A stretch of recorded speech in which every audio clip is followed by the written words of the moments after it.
2 Samuel 1. After the death of Saul, when David had returned from striking down the Amalekites, David remained 2 days in Ziklag. And on the 3rd day, behold, a man came from Saul's camp, with his clothes torn and dirt on his head. And when he came to David, he fell to the ground and paid homage. David said to him, "Where do you come from?" And he said to him, "I have escaped from the camp of Israel." And David said to him, "How did it go? Tell me." And he answered, "The people fled from the battle, and also many of the people have fallen and are dead. And Saul and his son Jonathan are also dead." Then David said to the young man who told him, "How do you know that Saul and his son Jonathan are dead?" And the young man who told him said, "By chance I happened to be on Mount Gilboa, and there was Saul leaning on his spear. And behold, the chariots and the horsemen were close upon him. And when he looked behind him, he saw me, and called to me. And I answered, 'Here I am.' And he said to me, 'Who are you?' I answered him, 'I am an Amalekite.' And he said to me, 'Stand beside me, and kill me, for anguish has seized me, and yet my life still lingers.' So I stood beside him, and killed him, because I was sure that he could not live after he had fallen.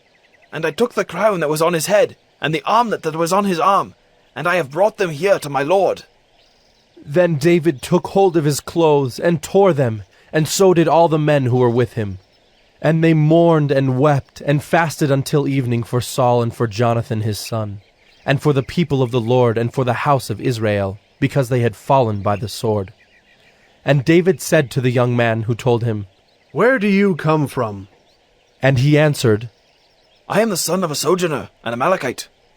David said to him, "How is it you are not afraid to put out your hand to destroy the Lord's anointed?" Then David called one of the young men and said, "Go, execute him." And he struck him down so that he died. And David said to him, "Your blood be on your head, for your own mouth has testified against you, saying, 'I have killed the Lord's anointed.'" And David lamented with this lamentation over Saul and Jonathan his son. And he said it should be taught to the people of Judah. Behold, it is written in the book of Jasher. He said, "Your glory, O Israel, is slain on your high places. How the mighty have fallen! Tell it not in Gath, publish it not in the streets of Ashkelon, lest the daughters of the Philistines rejoice, lest the daughters of the uncircumcised exult. You mountains of Gilboa, let there be no dew or rain upon you, nor fields of offerings. For there the shield of the mighty was defiled, the shield of Saul, not anointed with oil. From the blood of the slain, from the fat of the mighty, the bow of Jonathan turned not back, and the sword of Saul returned not empty. Saul and Jonathan, beloved and lovely, in life and in death they were not divided. They were swifter than eagles. They were stronger than lions. You, daughters of Israel, weep over Saul, who clothed you luxuriously in scarlet, who put ornaments of gold on your apparel. How the mighty have fallen in the midst of the battle! Jonathan lies slain on your high places. I am distressed for you, my brother Jonathan. Very pleasant have you been to me. Your love to me was extraordinary, surpassing the love of women. How the mighty have fallen, and the weapons of war perished." 2 Samuel 2. After this, David inquired of the Lord, "Shall I go up into any of the cities of Judah?" And the Lord said to him, "Go up." David said, "To which shall I go up?" And he said, "To Hebron." So David went up there, and his 2 wives also, Ahinoam of Jezreel, and Abigail, the widow of Nabal of Carmel. And David brought up his men who were with him, every one with his household, and they lived in the towns of Hebron. And the men of Judah came, and there they anointed David king over the house of Judah. When they told David, "It was the men of Jabesh Gilead who buried Saul," David sent messengers to the men of Jabesh Gilead, and said to them, May you be blessed by the Lord, because you showed this loyalty to Saul, your lord, and buried him. Now may the Lord show steadfast love and faithfulness to you, and I will do good to you because you have done this thing. Now therefore let your hands be strong, and be valiant, for Saul your lord is dead, and the house of Judah has anointed me king over them. But Abner, the son of Ner, commander of Saul's army, took Ishbosheth, the son of Saul, and brought him over to Mahanaim. And he made him king over Gilead and the Asherites, and Jezreel and Ephraim, and Benjamin and all Israel. Ishbosheth, Saul's son, was 40 years old when he began to reign over Israel, and he reigned 2 years. But the house of Judah followed David. And the time that David was king in Hebron over the house of Judah was 7 years and 6 months. Abner, the son of Ner, and the servants of Ishbosheth, the son of Saul, went out from Mahanaim to Gibeon. And Joab the son of Zeruiah and the servants of David went out and met them at the pool of Gibeon. And they sat down, the one on the one side of the pool, and the other on the other side of the pool. And Abner said to Joab, Let the young men arise and compete before us. And Joab said, Let them arise. Then they arose and passed over by number, 12 for Benjamin and Ishbosheth the son of Saul, and 12 of the servants of David. And each caught his opponent by the head, and thrust his sword in his opponent's side, so they fell down together. Therefore that place was called Helkath Hazzurim, which is at Gibeon. And the battle was very fierce that day. And Abner and the men of Israel were beaten before the servants of David. And the 3 sons of Zeruiah were there, Joab, Abishai, and Asahel. Now Asahel was as swift of foot as a wild gazelle. And Asahel pursued Abner, and as he went, he turned neither to the right hand nor to the left from following Abner. Then Abner looked behind him and said, Is it you, Asahel? And he answered, "It is I." Abner said to him, Turn aside to your right hand or to your left, and seize one of the young men, and take his spoil.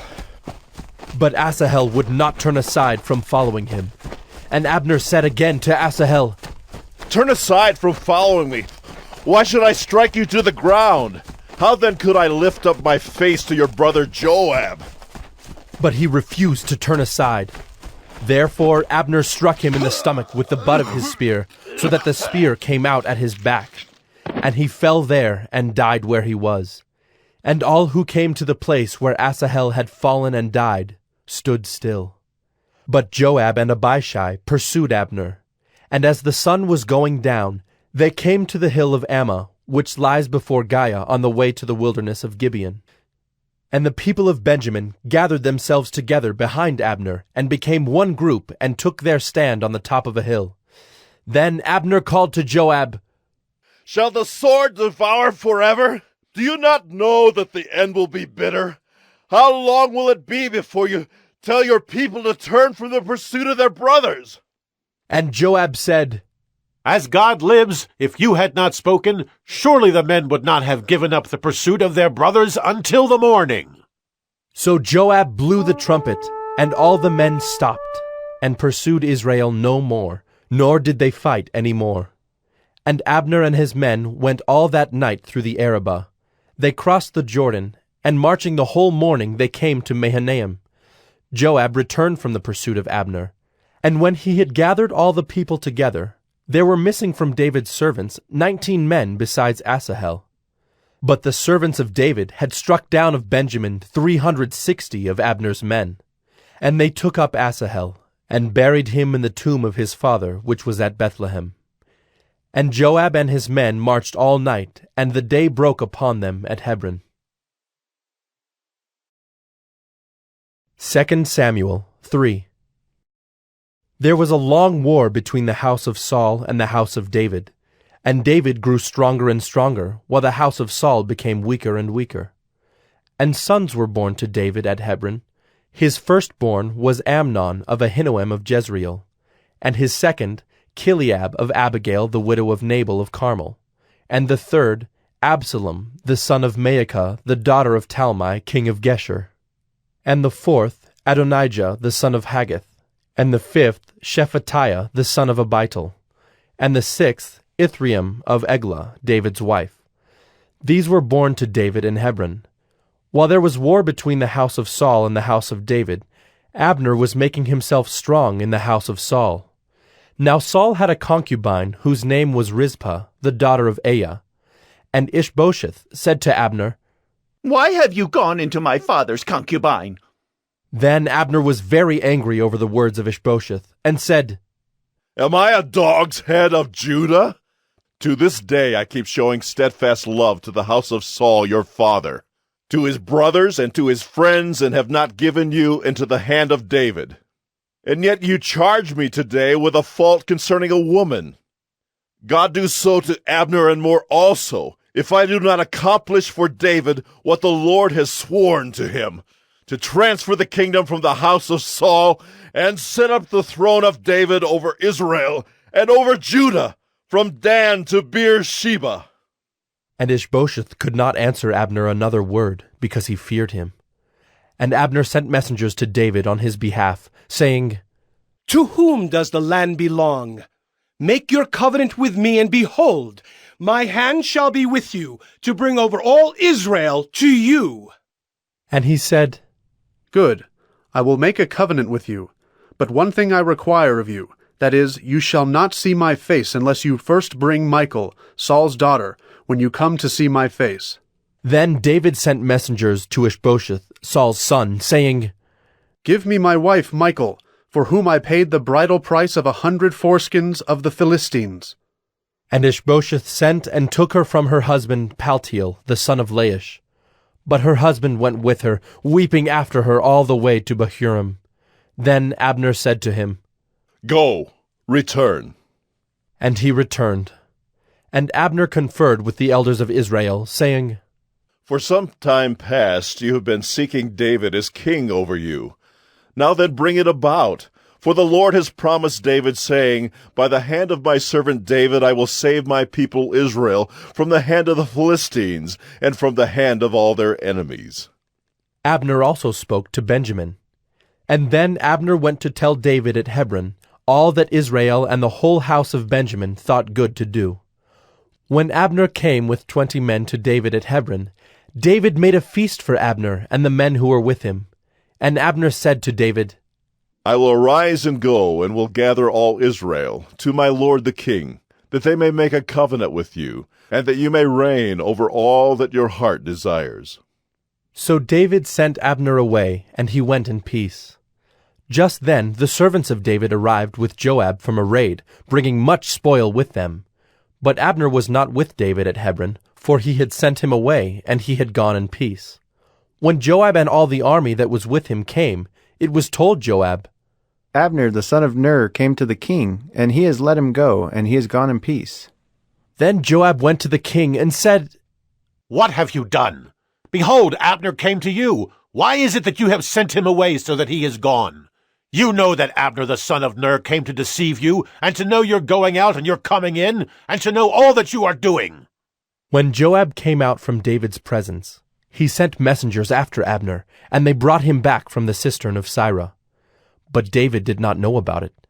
And when Abner returned to Hebron, Joab took him aside into the midst of the gate to speak with him privately. And there he struck him in the stomach so that he died for the blood of Asahel his brother.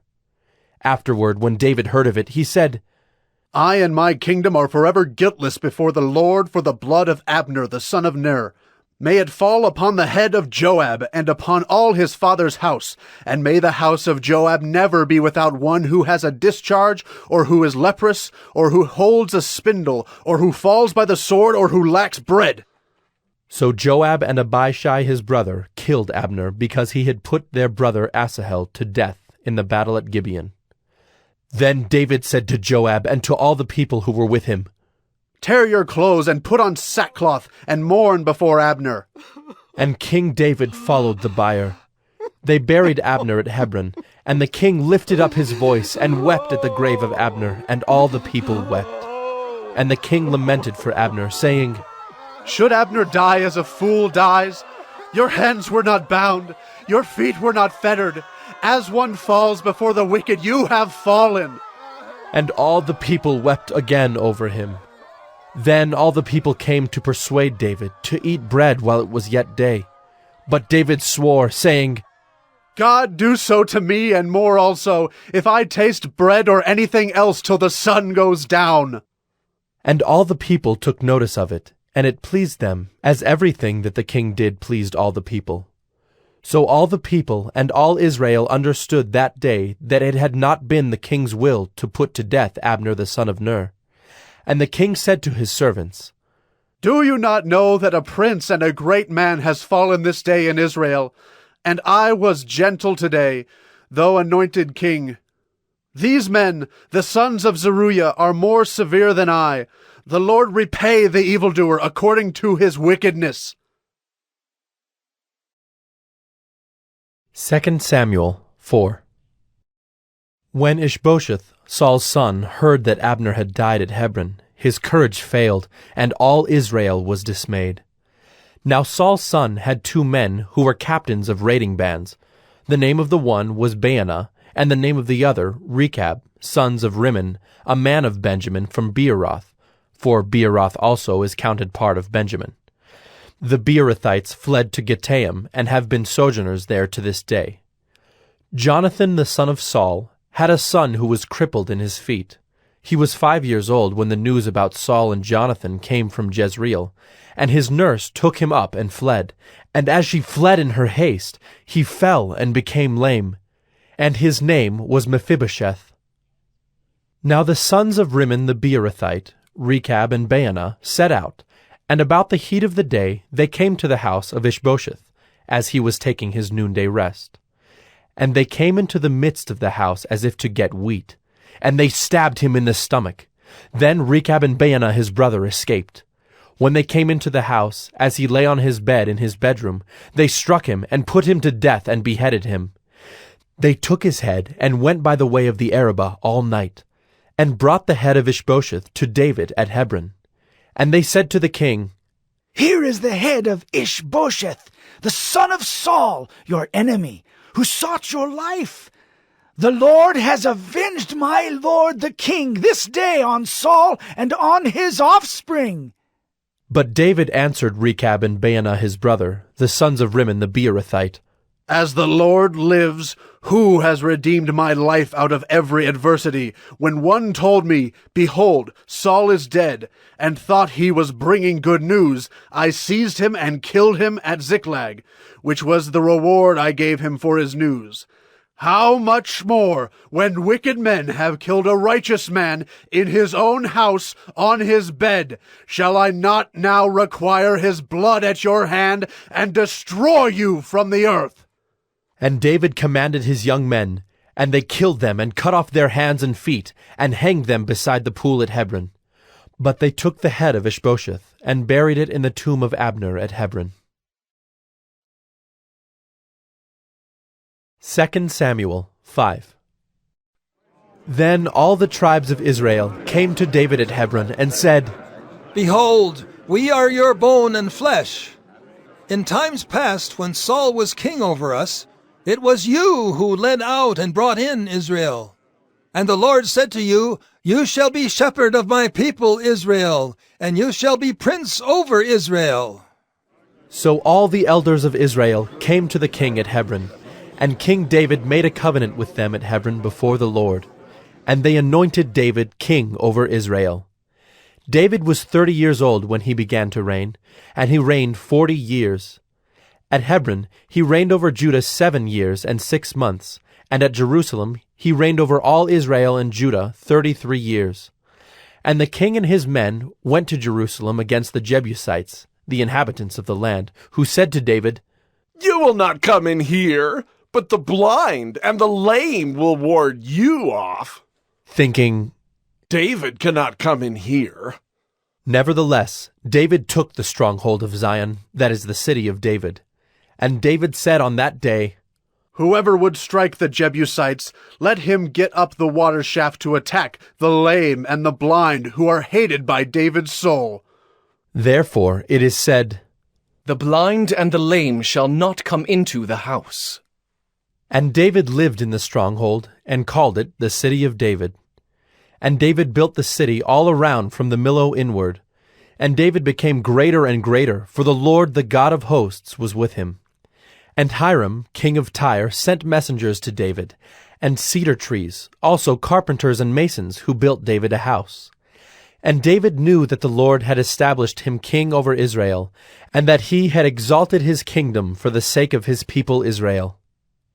And David took more concubines and wives from Jerusalem, after he came from Hebron, and more sons and daughters were born to David. And these are the names of those who were born to him in Jerusalem: Shemua, Shobab, Nathan, Solomon, Ibhar, Elishua, Nepheg, Japhiah, Elishama, Eliada, and Eliphalet. When the Philistines heard that David had been anointed king over Israel, all the Philistines went up to search for David. But David heard of it and went down to the stronghold. Now the Philistines had come and spread out in the valley of Rephaim. And David inquired of the Lord, Shall I go up against the Philistines? Will you give them into my hand? And the Lord said to David, Go up, for I will certainly give the Philistines into your hand. And David came to Baal-perazim, and David defeated them there. And he said, The Lord has burst through my enemies before me like a bursting flood. Therefore the name of that place is called Baal-perazim. And the Philistines left their idols there, and David and his men carried them away. And the Philistines came up yet again, and spread out in the valley of Rephaim. And when David inquired of the Lord, he said, You shall not go up. Go around to their rear, and come against them opposite the balsam trees. And when you hear the sound of marching in the tops of the balsam trees, then rouse yourself, for then the Lord has gone out before you to strike down the army of the Philistines. And David did as the Lord commanded him, and struck down the Philistines from Geba to Gezer. 2 Samuel 6. David again gathered all the chosen men of Israel, 30,000. And David arose and went with all the people who were with him from Baale-Judah, to bring up from there the ark of God, which is called by the name of the Lord of hosts, who sits enthroned on the cherubim. And they carried the ark of God on a new cart, and brought it out of the house of Abinadab, which was on the hill. And Uzzah and Ahio, the sons of Abinadab, were driving the new cart with the ark of God, and Ahio went before the ark. And David and all the house of Israel were making merry before the Lord, with songs and lyres and harps, and tambourines and castanets and cymbals. And when they came to the threshing floor of Nacon, Uzzah put out his hand to the ark of God, and took hold of it, for the oxen stumbled. And the anger of the Lord was kindled against Uzzah, and God struck him down there because of his error, and he died there beside the ark of God. And David was angry because the Lord had burst forth against Uzzah. And that place is called Perez Uzzah to this day. And David was afraid of the Lord that day, and he said, How can the ark of the Lord come to me? So David was not willing to take the ark of the Lord into the city of David. But David took it aside to the house of Obed-Edom the Gittite. And the ark of the Lord remained in the house of Obed-Edom the Gittite 3 months, and the Lord blessed Obed-Edom and all his household. And it was told King David, The Lord has blessed the household of Obed-Edom and all that belongs to him because of the ark of God. So David went and brought up the ark of God from the house of Obed-Edom to the city of David with rejoicing. And when those who bore the ark of the Lord had gone 6 steps, he sacrificed an ox and a fattened animal. And David danced before the Lord with all his might, and David was wearing a linen ephod. So David and all the house of Israel brought up the ark of the Lord with shouting and with the sound of the horn. As the ark of the Lord came into the city of David, Michal, the daughter of Saul, looked out of the window, and saw King David leaping and dancing before the Lord, and she despised him in her heart. And they brought in the ark of the Lord, and set it in its place, inside the tent that David had pitched for it. And David offered burnt offerings and peace offerings before the Lord. And when David had finished offering the burnt offerings and the peace offerings, he blessed the people in the name of the Lord of hosts, and distributed among all the people, the whole multitude of Israel, both men and women, a cake of bread, a portion of meat, and a cake of raisins to each one. Then all the people departed, each to his house. And David returned to bless his household. But Michal, the daughter of Saul, came out to meet David, and said, "How the king of Israel honored himself today, uncovering himself today before the eyes of his servants, female servants, as one of the vulgar fellows shamelessly uncovers himself." And David said to Michal, "It was before the Lord who chose me above your father and above all his house, to appoint me as prince over Israel, the people of the Lord, and I will make merry before the Lord. I will make myself yet more contemptible than this, and I will be abased in your eyes. But by the female servants of whom you have spoken, by them I shall be held in honor." And Michal, the daughter of Saul, had no child to the day of her death. 2 Samuel 7. Now when the king lived in his house, and the Lord had given him rest from all his surrounding enemies, the king said to Nathan the prophet, "See now, I dwell in a house of cedar, but the ark of God dwells in a tent." And Nathan said to the king, "Go, do all that is in your heart, for the Lord is with you." But that same night the word of the Lord came to Nathan. "Go and tell my servant David, thus says the Lord, would you build me a house to dwell in? I have not lived in a house since the day I brought up the people of Israel from Egypt to this day, but I have been moving about in a tent for my dwelling. In all places where I have moved with all the people of Israel, did I speak a word with any of the judges of Israel, whom I commanded to shepherd my people Israel, saying, why have you not built me a house of cedar? Now therefore, thus you shall say to my servant David, thus says the Lord of hosts, I took you from the pasture, from following the sheep, that you should be prince over my people Israel. And I have been with you wherever you went, and have cut off all your enemies from before you. And I will make for you a great name, like the name of the great ones of the earth. And I will appoint a place for my people Israel, and will plant them, so that they may dwell in their own place and be disturbed no more. And violent men shall afflict them no more as formerly from the time that I appointed judges over my people Israel. And I will give you rest from all your enemies. Moreover, the Lord declares to you that the Lord will make you a house. When your days are fulfilled, and you lie down with your fathers, I will raise up your offspring after you, who shall come from your body, and I will establish his kingdom. He shall build a house for my name, and I will establish the throne of his kingdom forever. I will be to him a father, and he shall be to me a son. When he commits iniquity, I will discipline him with the rod of men, with the stripes of the sons of men. But my steadfast love will not depart from him, as I took it from Saul, whom I put away from before you. And your house and your kingdom shall be made sure forever before me. Your throne shall be established forever." In accordance with all these words, and in accordance with all this vision, Nathan spoke to David. Then King David went in and sat before the Lord and said, "Who am I, O Lord God, and what is my house, that you have brought me thus far? And yet this was a small thing in your eyes, O Lord God. You have spoken also of your servant's house for a great while to come, and this is instruction for mankind, O Lord God. And what more can David say to you? For you know your servant, O Lord God. Because of your promise, and according to your own heart, you have brought about all this greatness, to make your servant know it. Therefore you are great, O Lord God, for there is none like you, And there is no God besides you, according to all that we have heard with our ears.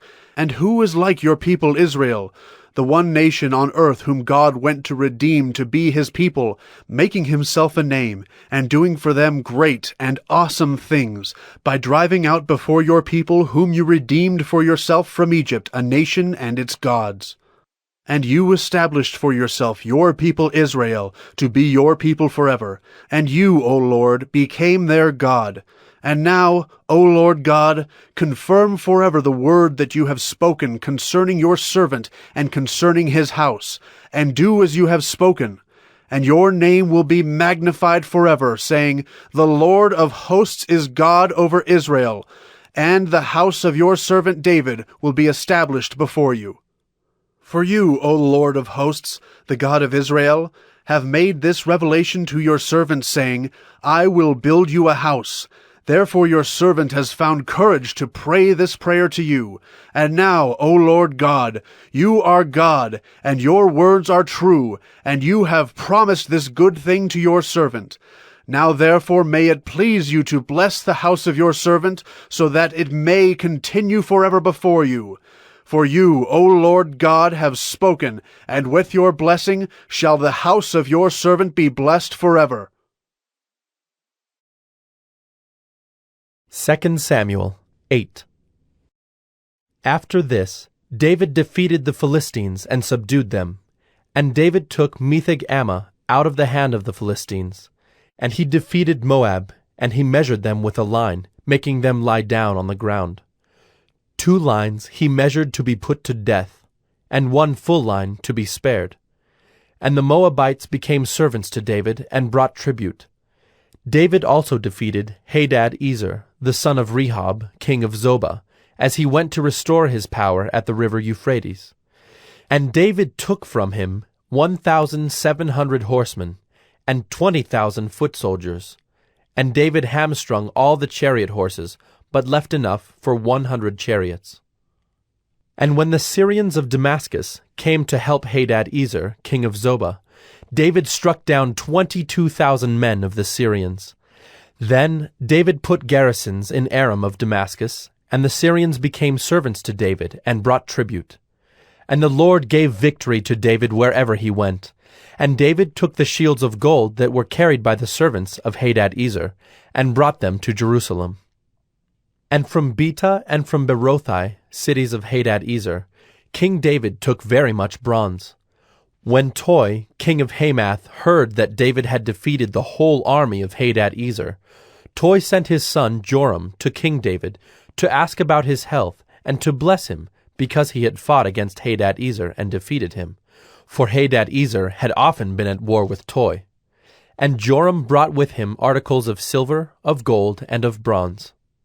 These also King David dedicated to the Lord, together with the silver and gold that he dedicated from all the nations he subdued, from Edom, Moab, the Ammonites, the Philistines, Amalek, and from the spoil of Hadad-ezer, the son of Rehob, king of Zobah. And David made a name for himself when he returned from striking down 18,000 Edomites in the valley of Salt. Then he put garrisons in Edom. Throughout all Edom he put garrisons, and all the Edomites became David's servants. And the Lord gave victory to David wherever he went. So David reigned over all Israel, and David administered justice and equity to all his people. Joab, the son of Zeruiah, was over the army, and Jehoshaphat, the son of Ahilud, was recorder. And Zadok, the son of Ahitub, and Ahimelech, the son of Abiathar, were priests. And Seraiah was secretary. And Benaiah, the son of Jehoiada, was over the Kerethites and the Pelethites, and David's sons were priests. 2 Samuel 9. And David said, Is there still anyone left of the house of Saul, that I may show him kindness for Jonathan's sake? Now there was a servant of the house of Saul, whose name was Ziba, and they called him to David. And the king said to him, Are you Ziba? And he said, I am your servant. And the king said, Is there not still someone of the house of Saul, that I may show the kindness of God to him? Ziba said to the king, There is still a son of Jonathan. He is crippled in his feet. The king said to him, Where is he? And Ziba said to the king, He is in the house of Machir, the son of Ammiel, at Lodebar. Then King David sent and brought him from the house of Machir, the son of Ammiel, at Lodebar. And Mephibosheth, the son of Jonathan, son of Saul, came to David and fell on his face and paid homage. And David said, Mephibosheth. And he answered, Behold, I am your servant. And David said to him, Do not fear, for I will show you kindness for the sake of your father Jonathan, and I will restore to you all the land of Saul your father, and you shall eat at my table always. And he paid homage and said, What is your servant, that you should show regard for a dead dog such as I? Then the king called Ziba, Saul's servant, and said to him, All that belonged to Saul and to all his house I have given to your master's grandson. And you and your sons and your servants shall till the land for him and shall bring in the produce, that your master's grandson may have bread to eat. But Mephibosheth, your master's grandson, shall always eat at my table. Now Ziba had 15 sons and 20 servants. Then Ziba said to the king, According to all that my lord the king commands his servant, so will your servant do. So Mephibosheth ate at David's table like one of the king's sons. And Mephibosheth had a young son whose name was Micah. And all who lived in Ziba's house became Mephibosheth's servants. So Mephibosheth lived in Jerusalem, for he ate always at the king's table.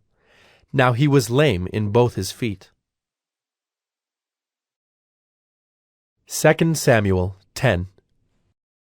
After this, the king of the Ammonites died, and Hanun his son reigned in his place.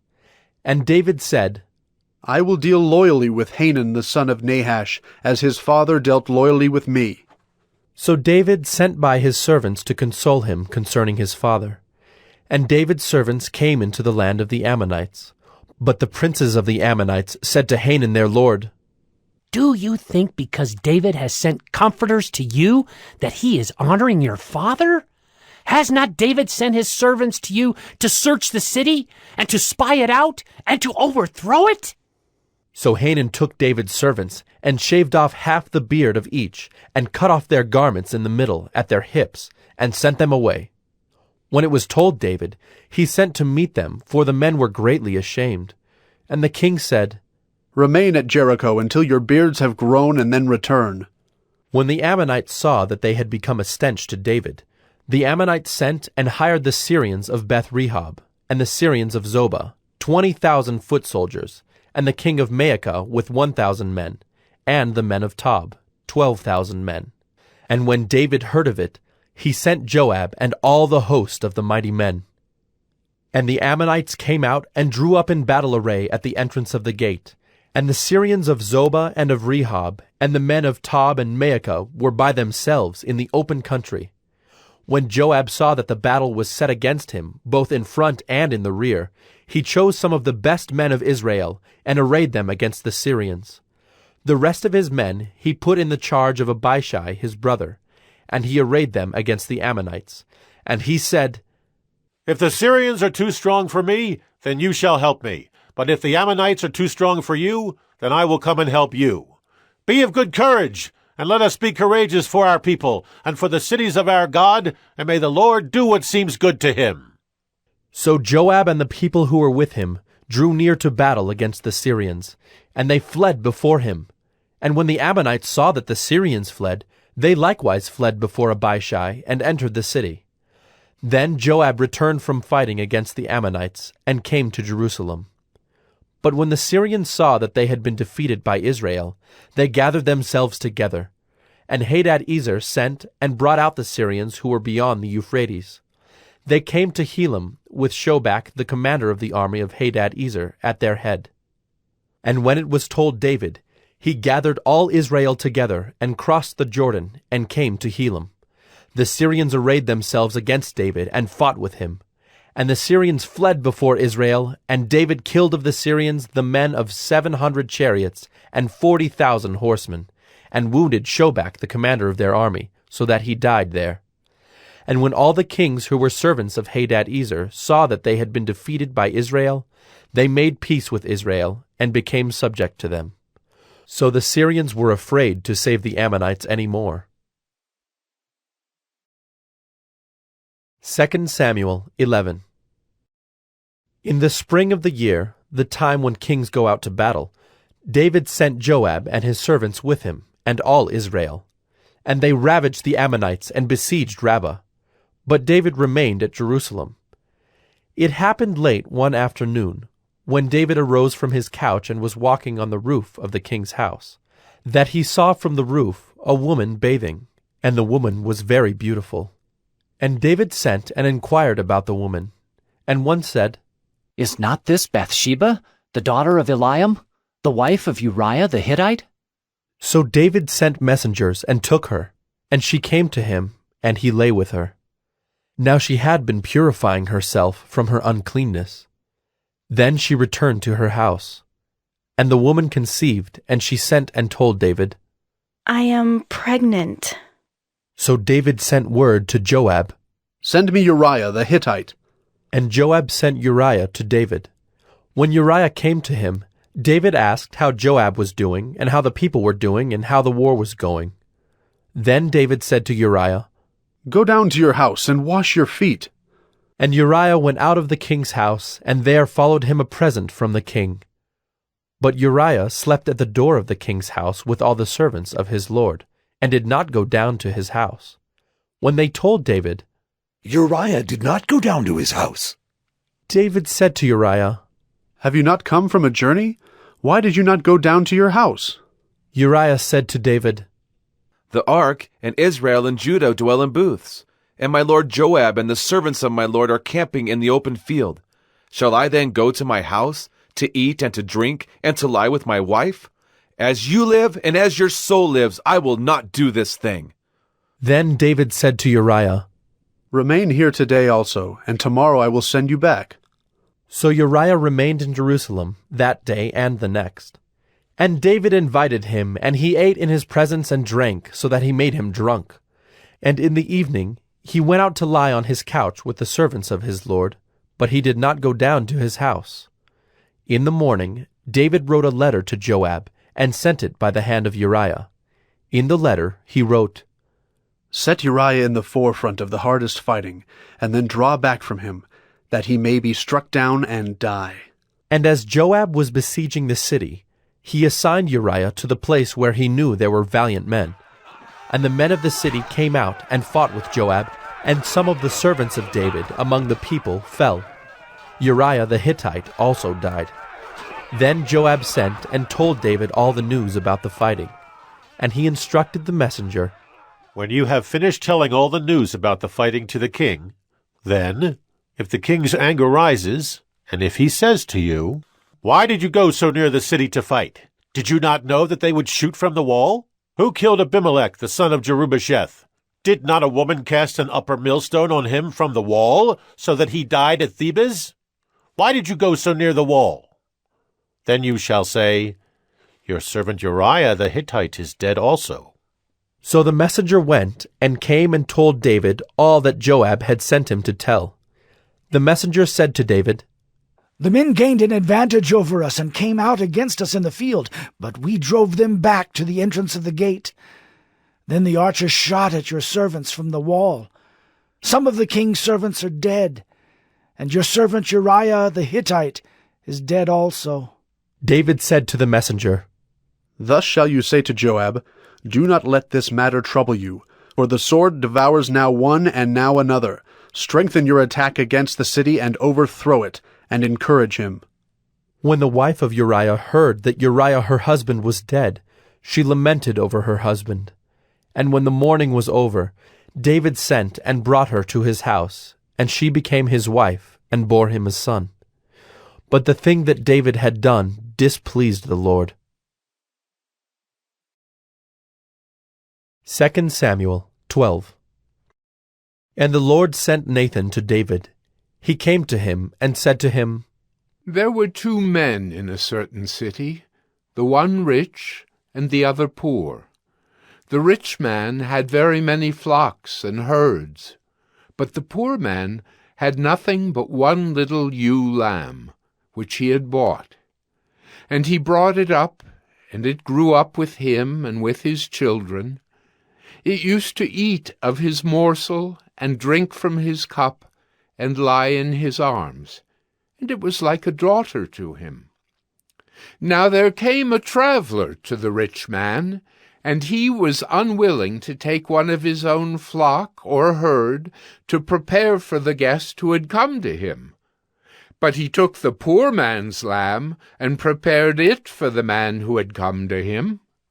Then David's anger was greatly kindled against the man, and he said to Nathan, As the Lord lives, the man who has done this deserves to die, and he shall restore the lamb fourfold because he did this thing, and because he had no pity.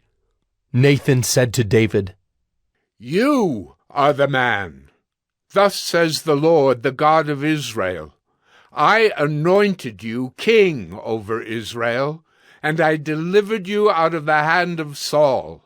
And I gave you your master's house and your master's wives into your arms, and gave you the house of Israel and of Judah. And if this were too little, I would add to you as much more. Why have you despised the word of the Lord, to do what is evil in his sight? You have struck down Uriah the Hittite with the sword, and have taken his wife to be your wife, and have killed him with the sword of the Ammonites. Now, therefore, the sword shall never depart from your house, because you have despised me, and have taken the wife of Uriah the Hittite to be your wife. Thus says the Lord, Behold, I will raise up evil against you out of your own house, and I will take your wives before your eyes, and give them to your neighbor, and he shall lie with your wives in the sight of this sun, for you did it secretly. But I will do this thing before all Israel, and before the sun. David said to Nathan, I have sinned against the Lord. And Nathan said to David, The Lord also has put away your sin. You shall not die. Nevertheless, because by this deed you have utterly scorned the Lord, the child who is born to you shall die. Then Nathan went to his house. And the Lord afflicted the child that Uriah's wife bore to David, and he became sick. David therefore sought God on behalf of the child, and David fasted and went in and lay all night on the ground.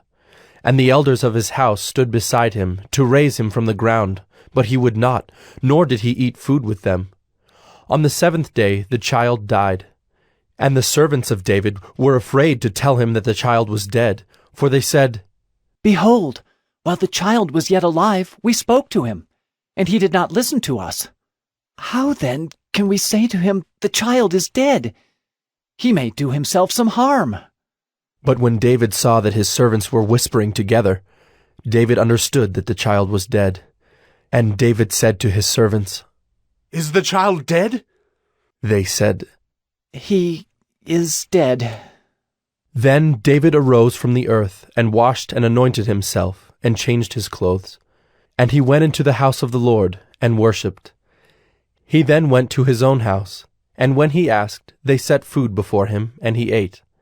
Then his servant said to him, What is this thing that you have done? You fasted and wept for the child while he was alive, but when the child died, you arose and ate food. He said, While the child was still alive, I fasted and wept, for I said, Who knows whether the Lord will be gracious to me, that the child may live? But now he is dead. Why should I fast? Can I bring him back again? I shall go to him, but he will not return to me. Then David comforted his wife Bathsheba, and went in to her, and lay with her. And she bore a son, and he called his name Solomon. And the Lord loved him, and sent a message by Nathan the prophet. So he called his name Jedidiah, because of the Lord. Now Joab fought against Rabbah of the Ammonites, and took the royal city. And Joab sent messengers to David and said, I have fought against Rabbah. Moreover, I have taken the city of waters. Now then, gather the rest of the people together, and encamp against the city, and take it, lest I take the city, and it be called by my name. So David gathered all the people together, and went to Rabbah, and fought against it, and took it. And he took the crown of their king from his head. The weight of it was a talent of gold, and in it was a precious stone, and it was placed on David's head. And he brought out the spoil of the city, a very great amount. And he brought out the people who were in it, and set them to labor with saws and iron picks and iron axes, and made them toil at the brick kilns. And thus he did to all the cities of the Ammonites. Then David and all the people returned to Jerusalem. 2 Samuel 13. Now Absalom, David's son, had a beautiful sister, whose name was Tamar. And after a time, Amnon, David's son, loved her. And Amnon was so tormented that he made himself ill because of his sister Tamar, for she was a virgin, and it seemed impossible to Amnon to do anything to her. But Amnon had a friend, whose name was Jonadab, the son of Shimeah, David's brother. And Jonadab was a very crafty man. And he said to him, O son of the king, why are you so haggard morning after morning? Will you not tell me? Amnon said to him, I love Tamar, my brother Absalom's sister.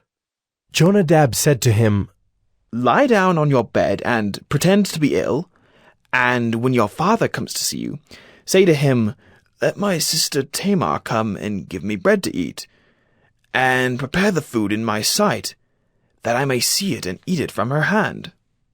So Amnon lay down and pretended to be ill. And when the king came to see him, Amnon said to the king, Please, let my sister Tamar come and make a couple of cakes in my sight, that I may eat from her hand. Then David sent home to Tamar, saying, Go to your brother Amnon's house and prepare food for him. So Tamar went to her brother Amnon's house, where he was lying down. And she took dough and kneaded it, and made cakes in his sight, and baked the cakes. And she took the pan and emptied it out before him, but he refused to eat. And Amnon said, Send out everyone from me. So everyone went out from him. Then Amnon said to Tamar, Bring the food into the chamber, that I may eat from your hand. And Tamar took the cakes she had made, and brought them into the chamber to Amnon her brother. But when she brought them near him to eat, he took hold of her and said to her, Come, lie with me, my sister. She answered him, No, my brother, do not violate me, for such a thing is not done in Israel. Do not do this outrageous thing. As for me, where could I carry my shame? And as for you, you would be as one of the outrageous fools in Israel. Now therefore, please, speak to the king, for he will not withhold me from you. But he would not listen to her, and being stronger than she, he violated her and lay with her. Then Amnon hated her with very great hatred, so that the hatred with which he hated her was greater than the love with which he had loved her. And Amnon said to her, Get up! Go! But she said to him, No, my brother, for this wrong in sending me away is greater than the other that you did to me. But he would not listen to her. He called the young man who served him, and said, Put this woman out of my presence and bolt the door after her. Now she was wearing a long robe with sleeves, for thus were the virgin daughters of the king dressed. So his servant put her out, and bolted the door after her. And Tamar put ashes on her head, and tore the long robe that she wore. And she laid her hand on her head, and went away, crying aloud as she went. And her brother Absalom said to her, Has Amnon your brother been with you? Now hold your peace, my sister, he is your brother. Do not take this to heart. So Tamar lived a desolate woman in her brother Absalom's house. When King David heard of all these things, he was very angry. But Absalom spoke to Amnon, neither good nor bad. For Absalom hated Amnon, because he had violated his sister Tamar. After 2 full years, Absalom had sheep shearers at Baal Hazor, which is near Ephraim, and Absalom invited all the king's sons. And Absalom came to the king and said, Behold, your servant has sheep shears. Please let the king and his servants go with your servant. But the king said to Absalom, No, my son, let us not all go, lest we be burdensome to you. He pressed him, but he would not go, but gave him his blessing. Then Absalom said, If not, please let my brother Amnon go with us. And the king said to him, Why should he go with you? But Absalom pressed him until he let Amnon and all the king's sons go with him. Then Absalom commanded his servants, Mark when Amnon's heart is merry with wine, and when I say to you, Strike Amnon, then kill him. Do not fear, have I not commanded you? Be courageous and be valiant. So the servants of Absalom did to Amnon as Absalom had commanded. Then all the king's sons arose, and each mounted his mule and fled. While they were on the way, news came to David. Absalom has struck down all the king's sons, and not one of them is left. Then the king arose and tore his garments, and lay on the earth. And all his servants who were standing by tore their garments. But Jonadab, the son of Shimeah, David's brother, said, Let not my lord suppose that they have killed all the young men, the king's sons, for Amnon alone is dead. For by the command of Absalom, this has been determined from the day he violated his sister Tamar. Now, therefore, let not my lord the king so take it to heart as to suppose that all the king's sons are dead, for Amnon alone is dead. But Absalom fled, and the young man who kept the watch lifted up his eyes and looked, and behold, many people were coming from the road behind him by the side of the mountain. And Jonadab said to the king, Behold, the king's sons have come. As your servant said, so it has come about. And as soon as he had finished speaking, behold, the king's sons came and lifted up their voice and wept. And the king also, and all his servants, wept very bitterly. But Absalom fled, and went to Talmai, the son of Ammihud, king of Geshur. And David mourned for his son day after day. So Absalom fled, and went to Geshur, and was there 3 years. And the spirit of the king longed to go out to Absalom, because he was comforted about Amnon, since he was dead. 2 Samuel 14. Now Joab, the son of Zeruiah, knew that the king's heart went out to Absalom. And Joab sent to Tekoa, and brought from there a wise woman, and said to her, Pretend to be a mourner, and put on mourning garments. Do not anoint yourself with oil, but behave like a woman who has been mourning many days for the dead. Go to the king, and speak thus to him. So Joab put the words in her mouth. When the woman of Tekoa came to the king, she fell on her face to the ground, and paid homage, and said, Save me, O king! And the king said to her, What is your trouble? She answered, Alas, I am a widow. My husband is dead. And your servant had 2 sons, and they quarreled with one another in the field. There was no one to separate them. And one struck the other and killed him. And now the whole clan has risen against your servant, and they say, Give up the man who struck his brother, that we may put him to death for the life of his brother whom he killed. And so they would destroy the heir also. Thus they would quench my coal that is left, and leave to my husband neither name nor remnant on the face of the earth. Then the king said to the woman, Go to your house, and I will give orders concerning you. And the woman of Tekoa said to the king, On me be the guilt, my lord the king, and on my father's house. Let the king and his throne be guiltless. The king said, If anyone says anything to you, bring him to me, and he shall never touch you again. Then she said, Please let the king invoke the Lord your God, that the avenger of blood kill no more, and my son be not destroyed. He said, As the Lord lives, not one hair of your son shall fall to the ground. Then the woman said, Please let your servant speak a word to my lord the king. He said, Speak. And the woman said, Why then have you planned such a thing against the people of God? For in giving this decision the king convicts himself, inasmuch as the king does not bring his banished one home again. We must all die. We are like water spilled on the ground, which cannot be gathered up again. But God will not take away life, and he devises means so that the banished one will not remain an outcast. Now I have come to say this to my lord the king, because the people have made me afraid.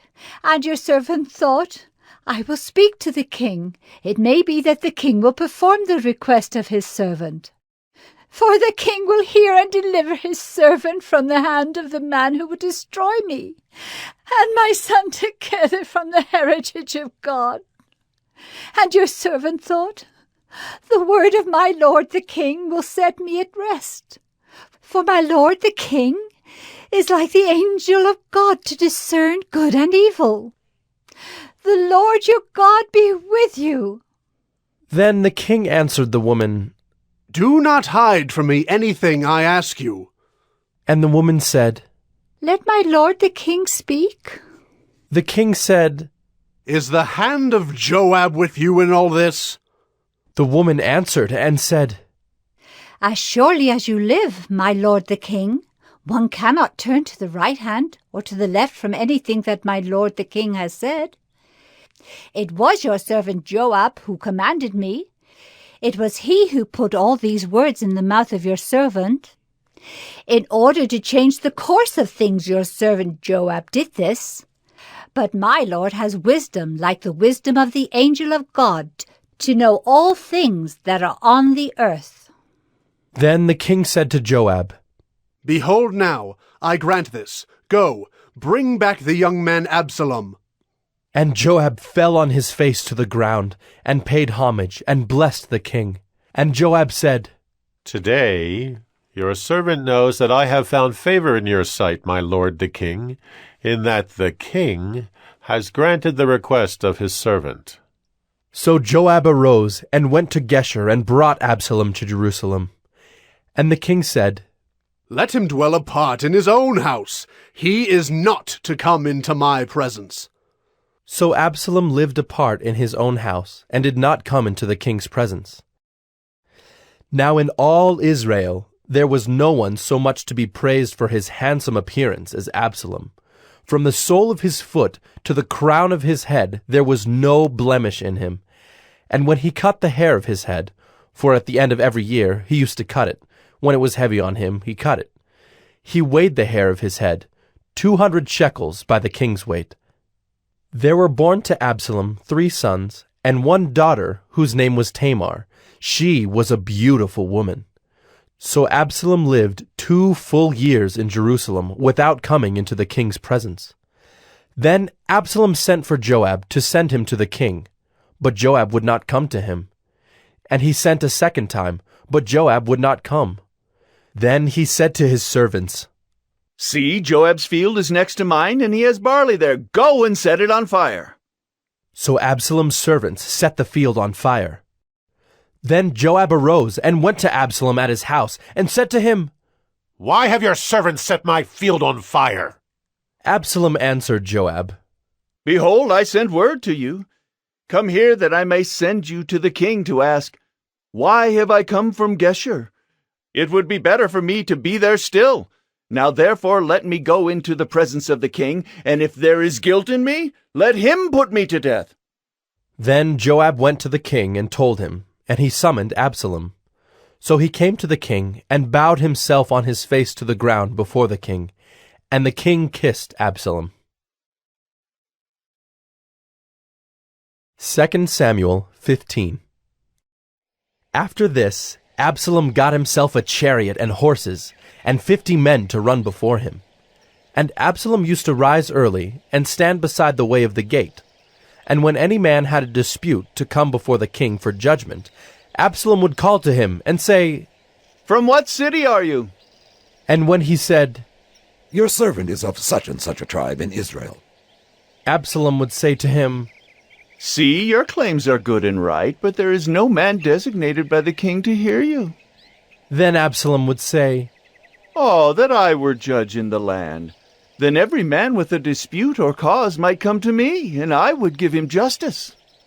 And whenever a man came near to pay homage to him, he would put out his hand and take hold of him and kiss him. Thus Absalom did to all of Israel who came to the king for judgment.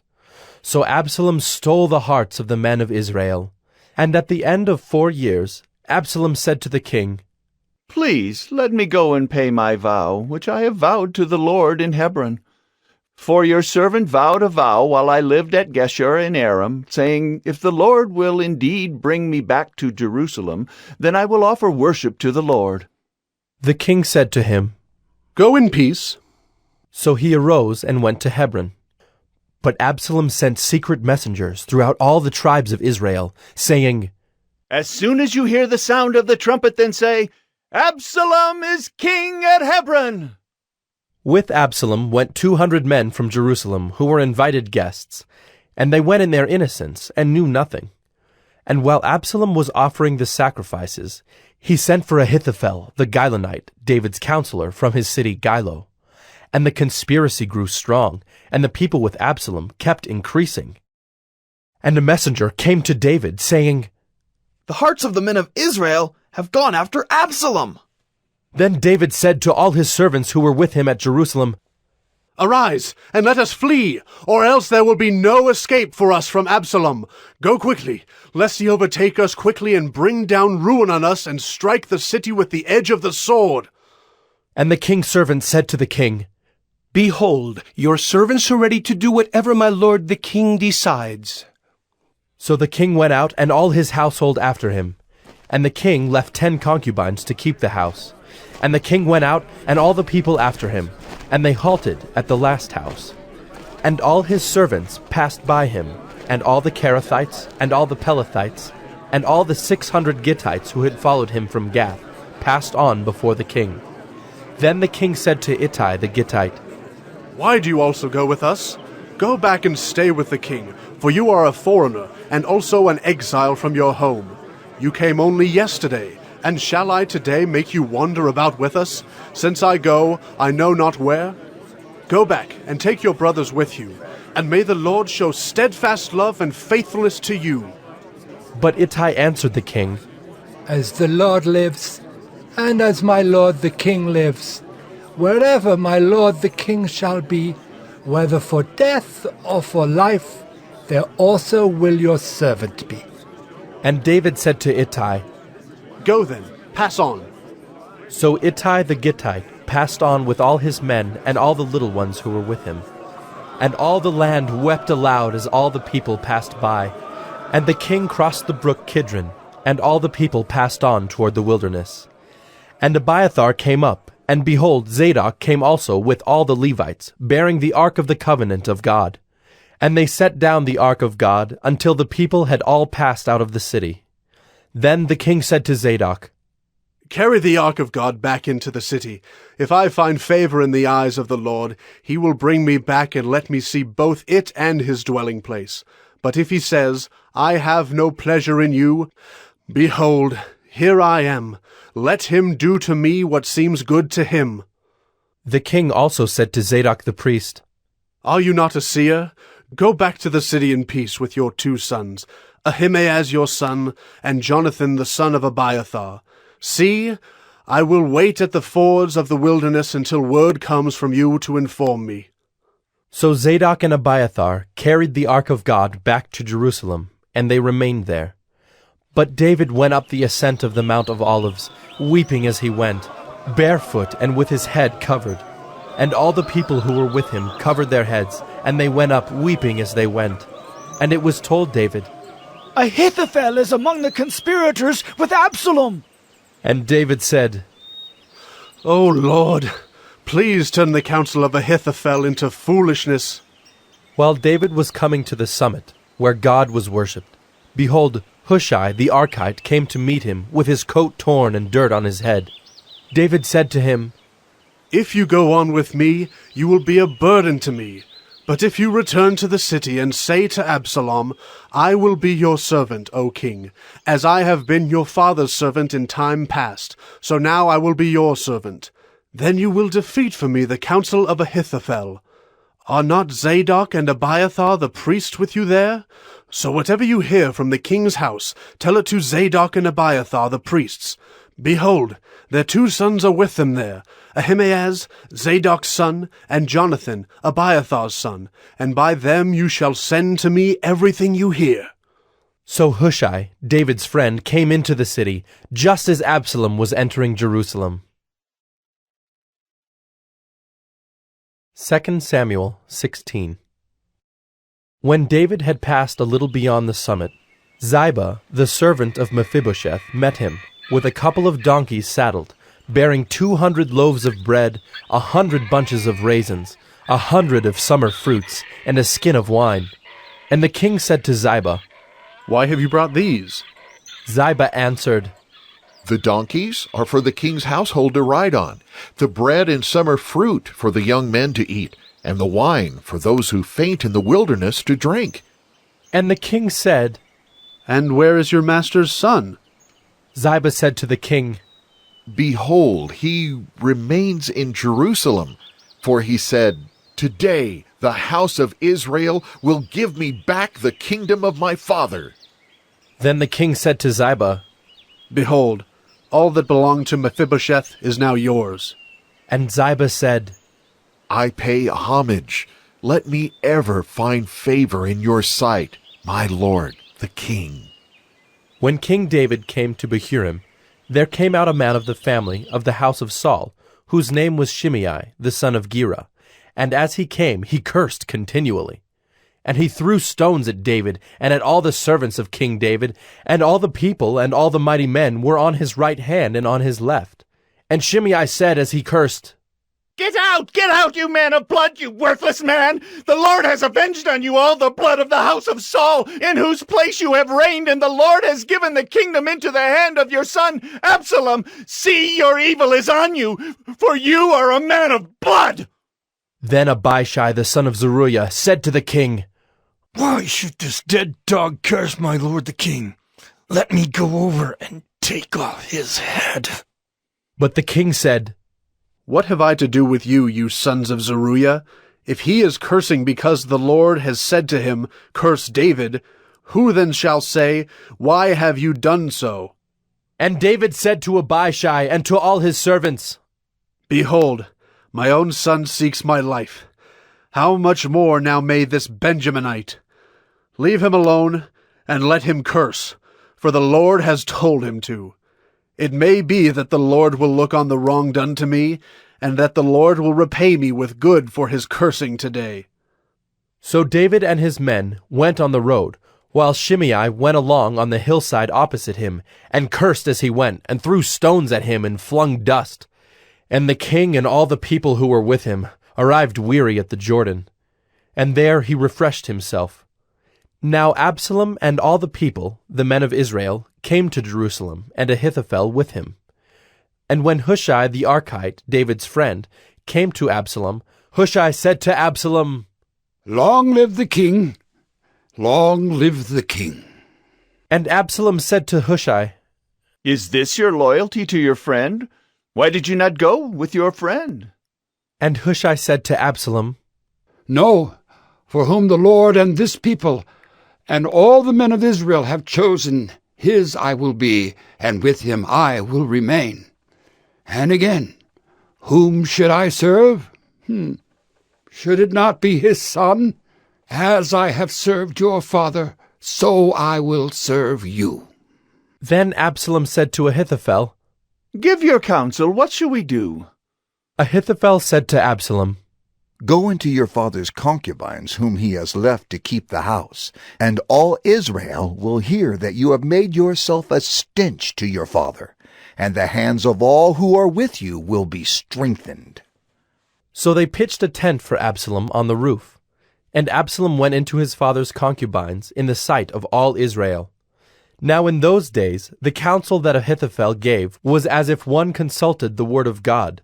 So was all the counsel of Ahithophel esteemed both by David and by Absalom. 2 Samuel 17. Moreover, Ahithophel said to Absalom, "Let me choose 12,000 men, and I will arise and pursue David tonight. I will come upon him while he is weary and discouraged and throw him into a panic. And all the people who are with him will flee. I will strike down only the king, and I will bring all the people back to you as a bride comes home to her husband. You seek the life of only one man, and all the people will be at peace." And the advice seemed right in the eyes of Absalom and all the elders of Israel. Then Absalom said, "Call Hushai the Archite also, and let us hear what he has to say." And when Hushai came to Absalom, Absalom said to him, "Thus has Ahithophel spoken. Shall we do as he says? If not, you speak." Then Hushai said to Absalom, "This time the counsel that Ahithophel has given is not good." Hushai said, "You know that your father and his men are mighty men, and that they are enraged like a bear robbed of her cubs in the field. Besides, your father is expert in war. He will not spend the night with the people. Behold, even now he has hidden himself in one of the pits or in some other place. And as soon as some of the people fall at the first attack, whoever hears it will say, 'There has been a slaughter among the people who follow Absalom.' Then even the valiant man whose heart is like the heart of a lion will utterly melt with fear, for all Israel knows that your father is a mighty man, and that those who are with him are valiant men. But my counsel is that all Israel be gathered to you, from Dan to Beersheba, as the sand by the sea for multitude, and that you go to battle in person. So we shall come upon him in some place where he is to be found, and we shall light upon him as the dew falls on the ground, and of him and all the men with him not one will be left. If he withdraws into a city, then all Israel will bring ropes to that city, and we shall drag it into the valley until not even a pebble is to be found there." And Absalom and all the men of Israel said, "The counsel of Hushai the Archite is better than the counsel of Ahithophel." For the Lord had ordained to defeat the good counsel of Ahithophel, so that the Lord might bring harm upon Absalom. Then Hushai said to Zadok and Abiathar the priests, "Thus and so did Ahithophel counsel Absalom and the elders of Israel, and thus and so have I counseled. Now, therefore, send quickly and tell David, 'Do not stay tonight at the fords of the wilderness, but by all means pass over, lest the king and all the people who are with him be swallowed up.'" Now Jonathan and Ahimaaz were waiting at Enrogel. A female servant was to go and tell them, and they were to go and tell King David, for they were not to be seen entering the city. But a young man saw them and told Absalom. So both of them went away quickly and came to the house of a man at Bahurim, who had a well in his courtyard, and they went down into it. And the woman took and spread a covering over the well's mouth, and scattered grain on it, and nothing was known of it. When Absalom's servants came to the woman at the house, they said, "Where are Ahimaaz and Jonathan?" And the woman said to them, "They have gone over the brook of water." And when they had sought and could not find them, they returned to Jerusalem. After they had gone, the men came up out of the well, and went and told King David. They said to David, "Arise, and go quickly over the water, for thus and so has Ahithophel counseled against you." Then David arose, and all the people who were with him, and they crossed the Jordan. By daybreak not one was left who had not crossed the Jordan. When Ahithophel saw that his counsel was not followed, he saddled his donkey and went off home to his own city. He set his house in order and hanged himself, and he died and was buried in the tomb of his father. Then David came to Mahanaim, and Absalom crossed the Jordan with all the men of Israel. Now Absalom had set Amasa over the army instead of Joab. Amasa was the son of a man named Ithra the Ishmaelite, who had married Abigail, the daughter of Nahash, sister of Zeruiah, Joab's mother. And Israel and Absalom encamped in the land of Gilead. When David came to Mahanaim, Shobai, the son of Nahash from Rabbah of the Ammonites, and Machir, the son of Ammiel from Lo-debar, and Barzillai, the Gileadite from Rogelim, brought beds, basins, and earthen vessels, wheat, barley, flour, parched grain, beans, and lentils, honey and curds and sheep and cheese from the herd, for David and the people with him to eat. For they said, "The people are hungry and weary and thirsty in the wilderness." 2 Samuel 18. Then David mustered the men who were with him, and set over them commanders of thousands and commanders of hundreds. And David sent out the army, 1/3 under the command of Joab, 1/3 under the command of Abishai the son of Zeruiah, Joab's brother, and 1/3 under the command of Ittai the Gittite. And the king said to the men, "I myself will also go out with you." But the men said, "You shall not go out, for if we flee, they will not care about us. If half of us die, they will not care about us. But you are worth 10,000 of us. Therefore it is better that you send us help from the city." The king said to them, "Whatever seems best to you, I will do." So the king stood at the side of the gate, while all the army marched out by hundreds and by thousands. And the king ordered Joab and Abishai and Ittai, "Deal gently, for my sake, with the young man Absalom." And all the people heard when the king gave orders to all the commanders about Absalom. So the army went out into the field against Israel, and the battle was fought in the forest of Ephraim. And the men of Israel were defeated there by the servants of David, and the loss there was great on that day, 20,000 men. The battle spread over the face of all the country, and the forest devoured more people that day than the sword. And Absalom happened to meet the servants of David. Absalom was riding on his mule, and the mule went under the thick branches of a great oak, and his head caught fast in the oak, and he was suspended between heaven and earth, while the mule that was under him went on. And a certain man saw it, and told Joab, "Behold, I saw Absalom hanging in an oak." Joab said to the man who told him, "What? You saw him? Why then did you not strike him there to the ground? I would have been glad to give you 10 pieces of silver and a belt." But the man said to Joab, "Even if I felt in my hand the weight of 1,000 pieces of silver, I would not reach out my hand against the king's son. For in our hearing the king commanded you and Abishai and Ittai, for my sake protect the young man Absalom. On the other hand, if I had dealt treacherously against his life, and there is nothing hidden from the king, then you yourself would have stood aloof."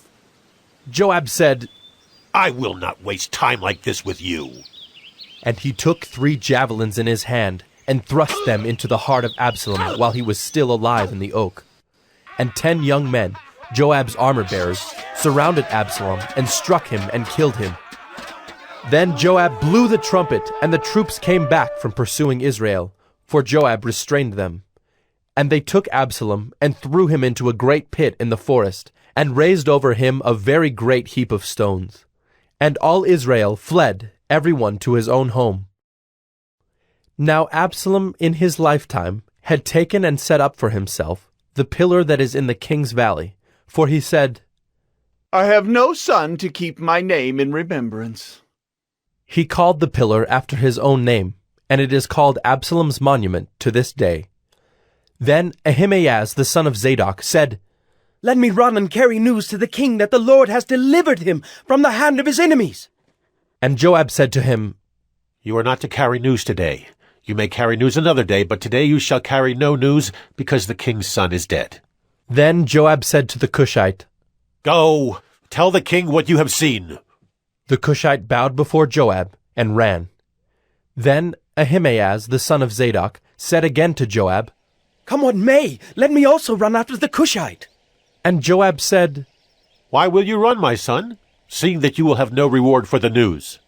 "Come what may," he said, "I will run." So he said to him, "Run!" Then Ahimaaz ran by the way of the plain, and outran the Cushite. Now David was sitting between the two gates, and the watchman went up to the roof of the gate by the wall. And when he lifted up his eyes and looked, he saw a man running alone. The watchman called out and told the king. And the king said, "If he is alone, there is news in his mouth." And he drew nearer and nearer. The watchman saw another man running, and the watchman called to the gate and said, "See, another man running alone." The king said, "He also brings news." The watchman said, "I think the running of the first is like the running of Ahimaaz, the son of Zadok." And the king said, "He is a good man and comes with good news." Then Ahimaaz cried out to the king, "All is well." And he bowed before the king with his face to the earth, and said, "Blessed be the Lord your God, who has delivered up the men who raised their hand against my lord the king." And the king said, "Is it well with the young man Absalom?" Ahimaaz answered, "When Joab sent the king's servant, your servant, I saw a great commotion, but I do not know what it was." And the king said, "Turn aside and stand here." So he turned aside and stood still. And behold, the Cushite came, and the Cushite said, "Good news for my lord the king, for the Lord has delivered you this day from the hand of all who rose up against you." The king said to the Cushite, "Is it well with the young man Absalom?" And the Cushite answered, "May the enemies of my lord the king and all who rise up against you for evil be like that young man." And the king was deeply moved, and went up to the chamber over the gate, and wept. And as he went, he said, "Oh, my son Absalom, my son Absalom! Would I had died instead of you, O Absalom! My son, my son!" 2 Samuel 19. It was told Joab, "Behold, the king is weeping and mourning for Absalom." So the victory that day was turned into mourning for all the people, for the people heard that day, "The king is grieving for his son." And the people stole into the city that day, as people steal in who are ashamed when they flee in battle. The king covered his face, and the king cried with a loud voice, "Oh, my son Absalom! Oh, Absalom! My son! My son!" Then Joab came into the house to the king and said, "You have today covered with shame the faces of all your servants, who have this day saved your life, and the lives of your sons and your daughters, and the lives of your wives and your concubines, because you love those who hate you, and hate those who love you. For you have made it clear today that commanders and servants are nothing to you. For today I know that if Absalom were alive, and all of us were dead today, then you would be pleased. Now therefore arise, go out and speak kindly to your servants, for I swear by the Lord, if you do not go, not a man will stay with you this night, and this will be worse for you than all the evil that has come upon you from your youth until now." Then the king arose and took his seat in the gate, and the people were all told, "Behold, the king is sitting in the gate." And all the people came before the king. Now Israel had fled, every man to his own home. And all the people were arguing throughout all the tribes of Israel, saying, "The king delivered us from the hand of our enemies, and saved us from the hand of the Philistines. And now he has fled out of the land from Absalom. But Absalom, whom we anointed over us, is dead in battle. Now, therefore, why do you say nothing about bringing the king back?" And King David sent this message to Zadok and Abiathar the priests. "Say to the elders of Judah, why should you be the last to bring the king back to his house, when the word of all Israel has come to the king? You are my brothers, you are my bone and my flesh. Why then should you be the last to bring back the king? And say to Amasa, are you not my bone and my flesh? God do so to me and more also, if you are not commander of my army from now on in place of Joab." And he swayed the heart of all the men of Judah as one man, so that they sent word to the king, Return, both you and all your servants. So the king came back to the Jordan, and Judah came to Gilgal to meet the king and to bring the king over the Jordan. And Shimei, the son of Gera the Benjaminite from Bahurim, hurried to come down with the men of Judah to meet King David. And with him were 1,000 men from Benjamin. And Ziba the servant of the house of Saul, with his 15 sons and his 20 servants, rushed down to the Jordan before the king, and they crossed the ford to bring over the king's household and to do his pleasure. And Shimei the son of Gera fell down before the king as he was about to cross the Jordan, and said to the king, Let not my lord hold me guilty, or remember how your servant did wrong on the day my lord the king left Jerusalem. Do not let the king take it to heart, for your servant knows that I have sinned. Therefore, behold, I have come this day, the first of all the house of Joseph, to come down to meet my lord the king. Abishai the son of Zeruiah answered, Shall not Shimei be put to death for this, because he cursed the Lord's anointed? But David said, What have I to do with you, you sons of Zeruiah, that you should this day be as an adversary to me? Shall anyone be put to death in Israel this day? For do I not know that I am this day king over Israel? And the king said to Shimei, You shall not die. And the king gave him his oath. And Mephibosheth, the son of Saul, came down to meet the king. He had neither taken care of his feet, nor trimmed his beard, nor washed his clothes, from the day the king departed until the day he came back in safety. And when he came to Jerusalem to meet the king said to him, Why did you not go with me, Mephibosheth? He answered, My lord, O king, my servant deceived me. For your servant said to him, I will saddle a donkey for myself, that I may ride on it and go with the king. For your servant is lame. He has slandered your servant to my lord the king. But my lord the king is like the angel of God. Do, therefore, what seems good to you. For all my father's house were but men doomed to death before my lord the king. But you set your servant among those who eat at your table. What further right have I than to cry to the king? And the king said to him, Why speak any more of your affairs? I have decided. You and Ziba shall divide the land. And Mephibosheth said to the king, Oh, let him take it all, since my lord the king has come safely home. Now Barzillai the Gileadite had come down from Rogelim, and he went on with the king to the Jordan to escort him over the Jordan. Barzillai was a very aged man, 80 years old. He had provided the king with food while he stayed at Mahanaim, for he was a very wealthy man. And the king said to Barzillai, Come over with me, and I will provide for you with me in Jerusalem. But Barzillai said to the king, How many years have I still to live, that I should go up with the king to Jerusalem? I am this day 80 years old. Can I discern what is pleasant and what is not? Can your servant taste what he eats or what he drinks? Can I still listen to the voice of singing men and singing women? Why then should your servant be an added burden to my lord the king? Your servant will go a little way over the Jordan with the king. Why should the king repay me with such a reward? Please let your servant return, that I may die in my own city near the grave of my father and my mother. But here is your servant Kimham. Let him go over with my lord the king, and do for him whatever seems good to you.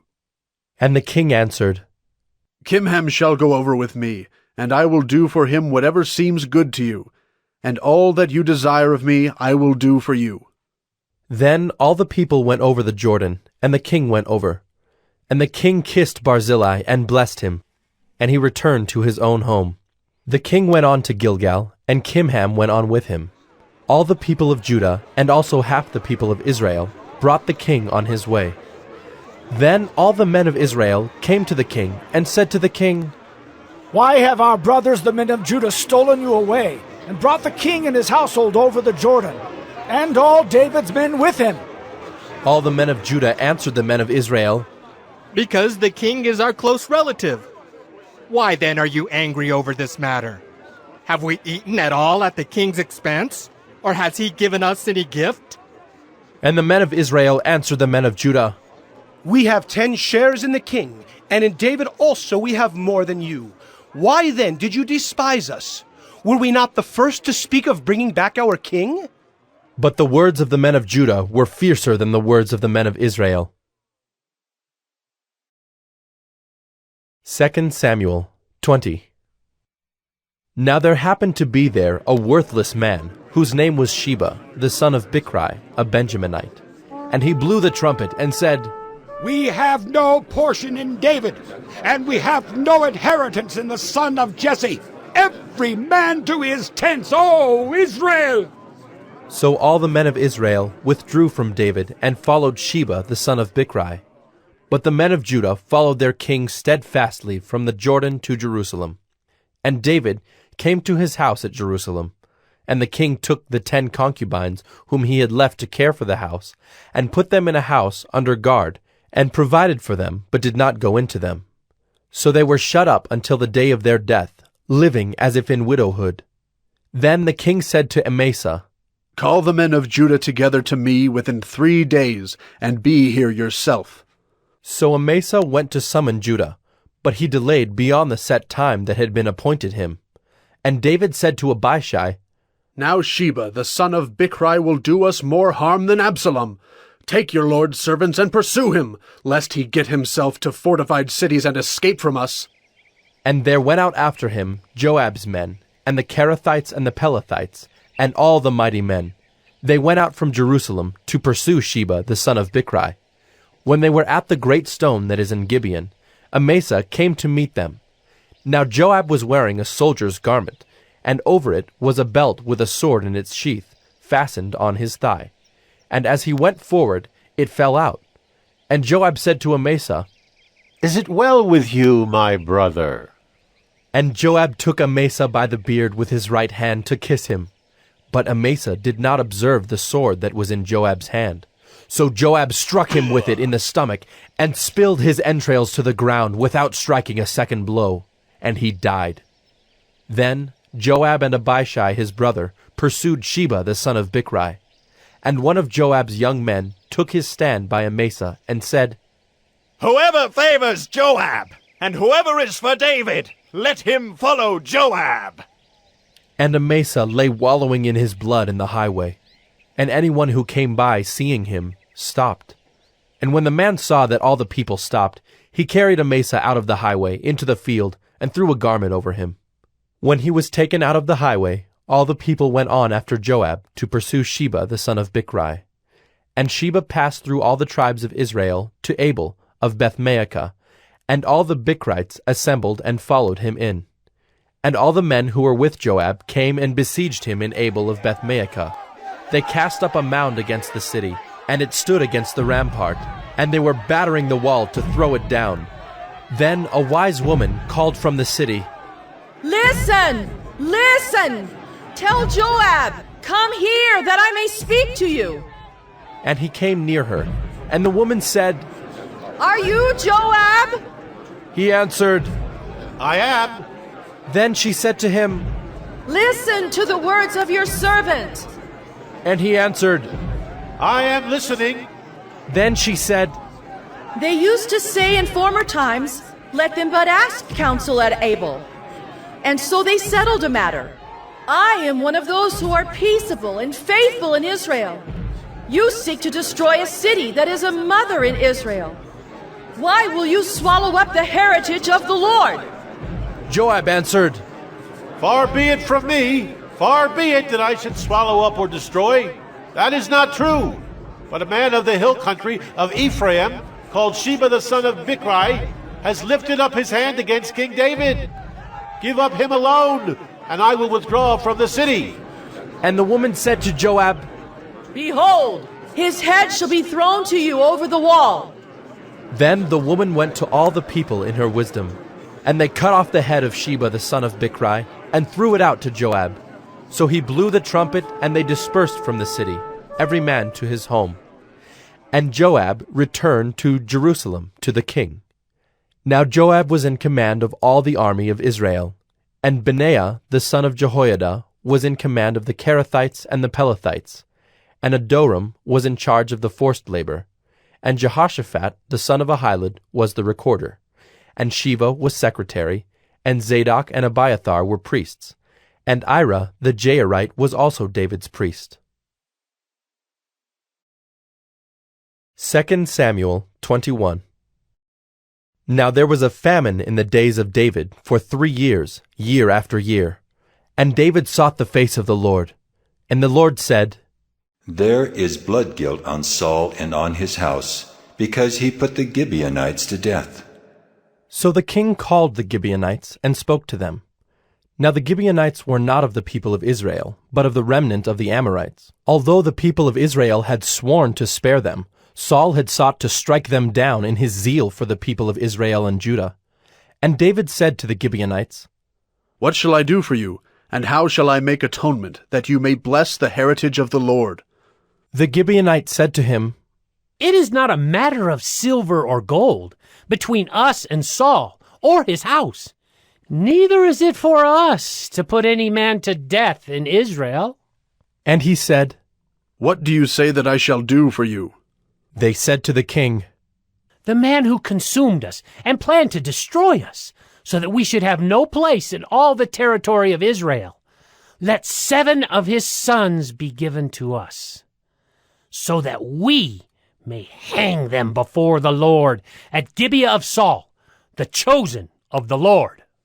And the king said, I will give them. But the king spared Mephibosheth, the son of Saul's son, Jonathan, because of the oath of the Lord that was between them, between David and Jonathan, the son of Saul. The king took the 2 sons of Rizpah, the daughter of Aiah, whom she bore to Saul, Armoni and Mephibosheth, and the 5 sons of Merab, the daughter of Saul, whom she bore to Adriel, the son of Barzillai the Maholathite. And he gave them into the hands of the Gibeonites, and they hanged them on the mountain before the Lord, and the 7 of them perished together. They were put to death in the first days of harvest, at the beginning of barley harvest. Then Rizpah, the daughter of Aiah, took sackcloth and spread it for herself on the rock, from the beginning of harvest until rain fell upon them from the heavens. And she did not allow the birds of the air to come upon them by day, or the beasts of the field by night. When David was told what Rizpah, the daughter of Aiah, the concubine of Saul, had done, David went and took the bones of Saul and the bones of his son Jonathan from the men of Jabesh-Gilead, who had stolen them from the public square of Bethshan, where the Philistines had hanged them, on the day the Philistines killed Saul on Gilboa. And he brought up from there the bones of Saul and the bones of his son Jonathan, and they gathered the bones of those who were hanged. And they buried the bones of Saul and his son Jonathan in the land of Benjamin in Zelah, in the tomb of Kish his father. And they did all that the king commanded. And after that, God responded to the plea for the land. There was war again between the Philistines and Israel, and David went down together with his servants, and they fought against the Philistines. And David grew weary. And Ishbi-Benob, one of the descendants of the giants, whose spear weighed 300 shekels of bronze, and who was armed with a new sword, thought to kill David. But Abishai, the son of Zeruiah, came to his aid, and attacked the Philistine, and killed him. Then David's men swore to him, You shall no longer go out with us to battle, lest you quench the lamp of Israel. After this, there was again war with the Philistines at Gob.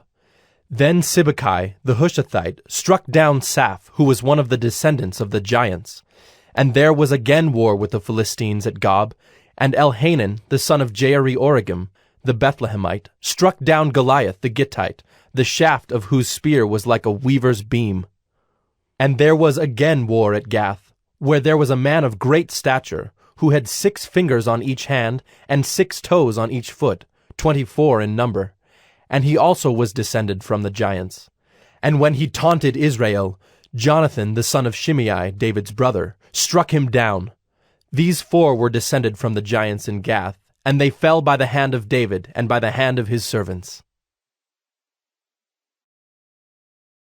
2 Samuel 22. And David spoke to the Lord the words of this song on the day when the Lord delivered him from the hand of all his enemies and from the hand of Saul. He said, The Lord is my rock and my fortress and my deliverer, my God, my rock in whom I take refuge, my shield and the horn of my salvation, my stronghold and my refuge, my Savior. You save me from violence. I call upon the Lord, who is worthy to be praised, and I am saved from my enemies. For the waves of death encompassed me, the torrents of destruction assailed me, the cords of Sheol entangled me, the snares of death confronted me. In my distress I called upon the Lord. To my God I called. From his temple he heard my voice, and my cry came to his ears. Then the earth reeled and rocked, the foundations of the heavens trembled and quaked, because he was angry. Smoke went up from his nostrils, and devouring fire from his mouth. Glowing coals flamed forth from him. He bowed the heavens and came down. Thick darkness was under his feet. He rode on a cherub and flew. He was seen on the wings of the wind. He made darkness around him his canopy, thick clouds, a gathering of water. Out of the brightness before him coals of fire flamed forth. The Lord thundered from heaven, and the Most High uttered his voice. And he sent out arrows and scattered them, lightning and routed them. Then the channels of the sea were seen, the foundations of the world were laid bare, at the rebuke of the Lord, at the blast of the breath of his nostrils. He sent from on high, he took me, he drew me out of many waters. He rescued me from my strong enemy, from those who hated me, for they were too mighty for me. They confronted me in the day of my calamity, but the Lord was my support. He brought me out into a broad place. He rescued me, because he delighted in me. The Lord dealt with me according to my righteousness. According to the cleanness of my hands he rewarded me. For I have kept the ways of the Lord, and have not wickedly departed from my God. For all his rules were before me, and from his statutes I did not turn aside. I was blameless before him, and I kept myself from guilt. And the Lord has rewarded me according to my righteousness, according to my cleanness in his sight. With the merciful you show yourself merciful. With the blameless man you show yourself blameless. With the purified you deal purely, and with the crooked you make yourself seem tortuous. You save a humble people, but your eyes are on the haughty to bring them down. For you are my lamp, O Lord, and my God lightens my darkness. For by you I can run against a troop, and by my God I can leap over a wall. This God, his way is perfect. The word of the Lord proves true. He is a shield for all those who take refuge in him. For who is God but the Lord? And who is a rock except our God? This God is my strong refuge, and has made my way blameless. He made my feet like the feet of a deer, and set me secure on the heights. He trains my hands for war, so that my arms can bend a bow of bronze. You have given me the shield of your salvation, and your gentleness made me great. You gave a wide place for my steps under me, and my feet did not slip. I pursued my enemies and destroyed them, and did not turn back until they were consumed. I consumed them. I thrust them through so that they did not rise. They fell under my feet. For you equipped me with strength for the battle. You made those who rise against me sink under me. You made my enemies turn their backs to me. those who hated me, and I destroyed them. They looked, but there was none to save. They cried to the Lord, but he did not answer them. I beat them fine as the dust of the earth. I crushed them and stamped them down like the mire of the streets. You delivered me from strife with my people. You kept me as the head of the nations. People whom I had not known served me. Foreigners came cringing to me. As soon as they heard of me, they obeyed me. Foreigners lost heart and came trembling out of their fortresses.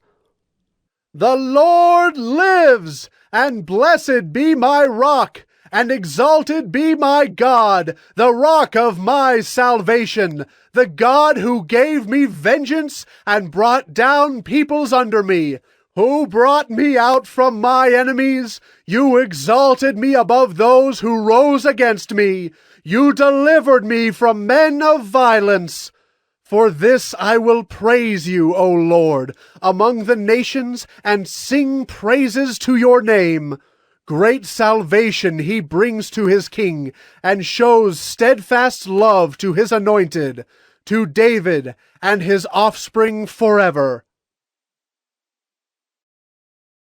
2 Samuel 23.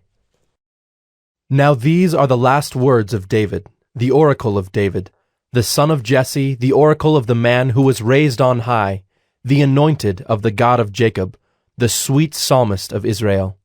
The Spirit of the Lord speaks by me. His word is on my tongue. The God of Israel has spoken. The Rock of Israel has said to me, when one rules justly over men, ruling in the fear of God, he dawns on them like the morning light, like the sun shining forth on a cloudless morning, like rain that makes grass to sprout from the earth. For does not my house stand so with God? For he has made with me an everlasting covenant, ordered in all things and secure. For will he not cause to prosper all my help and my desire? But worthless men are all like thorns that are thrown away, for they cannot be taken with the hand. But the man who touches them arms himself with iron and the shaft of a spear, and they are utterly consumed with fire. These are the names of the mighty men whom David had. Josheb-Basshebeth, a Tekemonite. He was chief of the three. He wielded his spear against 800 whom he killed at one time. And next to him, among the three mighty men, was Eleazar the son of Dodo, son of Ahohi. He was with David when they defied the Philistines who were gathered there for battle, and the men of Israel withdrew.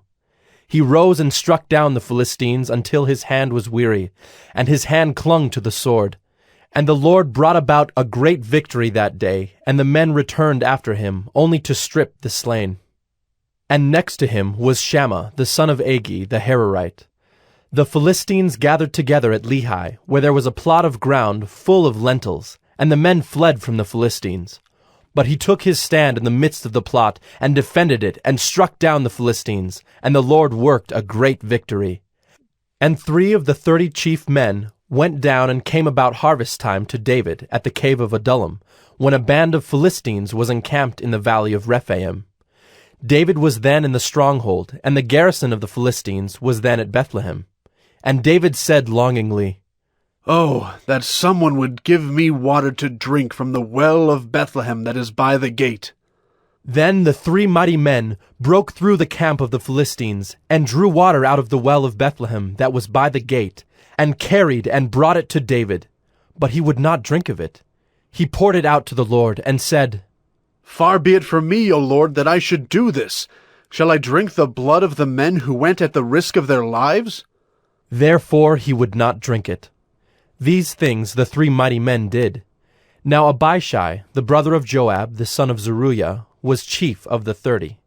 And he wielded his spear against 300 men, and killed them, and won a name beside the 3. He was the most renowned of the 30, and became their commander, but he did not attain to the 3. And Benaiah, the son of Jehoiada, was a valiant man of Kabzeel, a doer of great deeds. He struck down 2 Ariels of Moab. He also went down and struck down a lion in a pit on a day when snow had fallen. And he struck down an Egyptian, a handsome man. The Egyptian had a spear in his hand, but Benaiah went down to him with a staff, and snatched the spear out of the Egyptian's hand, and killed him with his own spear. These things did Benaiah, the son of Jehoiada, and won a name beside the 3 mighty men. He was renowned among the 30, but he did not attain to the 3. And David set him over his bodyguard. Asahel, the brother of Joab, was one of the 30. Elhanan, the son of Dodo of Bethlehem, Shammah of Herod, Elika of Herod, Helez the Paltite, Ira the son of Ikish of Tekoa, Abiezer of Anathoth, Mabunai the Hushathite, Zalmon the Ahohite, Maharai of Netophah, Heleb the son of Baanah of Netophah, Ittai the son of Ribai of Gibeah of the people of Benjamin, Benaiah of Pirathon, Hiddai of the brooks of Gaash, Abi Albon the Arbathite, Asmaveth of Bahurim, Eliabah the Shaalbonite, the sons of Jashan, Jonathan, Shammah the Hararite, Ahiam the son of Sherar the Hararite, Eliphalet the son of Ahashbai of Maacah, Eliam the son of Ahithophel of Gilo, Hezro of Carmel, Pearai the Arbite, Igal the son of Nathan of Zobah, Bani the Gadite, Zelek the Ammonite, Naharai of Beeroth, the armor-bearer of Joab, the son of Zeruiah, Ira the Ithrite, Gareb the Ithrite, Uriah the Hittite, 37 in all. 2 Samuel 24. Again the anger of the Lord was kindled against Israel, and he incited David against them, saying, Go, number Israel and Judah. So the king said to Joab, the commander of the army who was with him, Go through all the tribes of Israel, from Dan to Beersheba, and number the people, that I may know the number of the people. But Joab said to the king, May the Lord your God add to the people 100 times as many as they are, while the eyes of my lord the king still see it. But why does my lord the king delight in this thing? But the king's word prevailed against Joab and the commanders of the army. So Joab and the commanders of the army went out from the presence of the king to number the people of Israel. They crossed the Jordan and began from Aroer and from the city that is in the middle of the valley toward Gad and on to Jazer. Then they came to Gilead and to Kadesh in the land of the Hittites. And they came to Dan, and from Dan they went around to Sidon, and came to the fortress of Tyre, and to all the cities of the Hivites and Canaanites. And they went out to the Negeb of Judah at Beersheba. So when they had gone through all the land, they came to Jerusalem at the end of 9 months and 20 days. And Joab gave the sum of the numbering of the people to the king. In Israel there were 800,000 valiant men who drew the sword, and the men of Judah were 500,000. But David's heart struck him after he had numbered the people.